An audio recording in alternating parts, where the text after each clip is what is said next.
ඔගොල්ලෝ හිතන් ඉන්නේ කොලාජන් වලින් සුදු වෙනවා හැම පැයපත් වෙනවා කියලාද? දැන් කාලේ වෙළඳ පොලේ ගොඩාක් ට්‍රෙන්ඩ්ස් තියෙනවා. හොඳේ. ඒ වයින් පළවෙනිම ට්‍රෙන්ඩ් එක තමයි කොලාජන් ට්‍රෙන්ඩ් එක. ඉතින් කොලාජන් ට්‍රෙන්ඩ් එක ගොඩාක් කට්ටිය දිගටම කොලාජන් බොනවා. නයිෆ් යානස් එකේ උඩින්ම තියෙන කොලාජන්. අනිත් දේ තමයි කොලාජන් ට්‍රෙන්ඩ් එකක් විදියට බිව්වට ඔගොල්ලෝ හිතන් ඉන්නේ කොලාජන් වලින් සුදු වෙනවා හැම පැයපත් වෙනවා කියලාද? එහෙම වෙන්නේ නැහැ. සම රැලි වැටෙනවනේ වයසත් එක්ක. ඉතින් මේ මාළු වීම සම රැලි වැටීම අවම කරන එක තමයි කොලාජන් වලින් සිද්ධ වෙන්නේ. ඉතින් ඒ වගේම තමයි ඊළඟ ට්‍රෙන්ඩ් එක නයිසිනමයිඩ් ට්‍රෙන්ඩ් එක.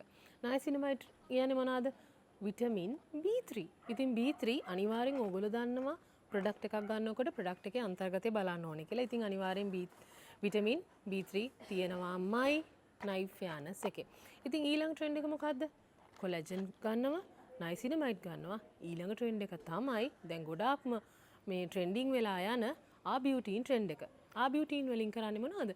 තමන්ගේ හැම කහ පෑයට හරවන එක. ඉතින් මේ ට්‍රෙන්ඩින් වෙලා යන ආබියුටින් ට්‍රෙන්ඩ් එක ආබියුටින් තියෙන්නේ මොකේද? අපේ අකාය බෙරිසාරය තුල තමයි ආබියුටින් තියෙන්නේ. ඉතින් මේ හැම ට්‍රෙන්ඩ් එකකටම යටත් වෙලා ඉන්න වෙලාවේ එකපාරම නයිෆ් යානස් එකක් ගන්නවා නම් ලේසි නේද?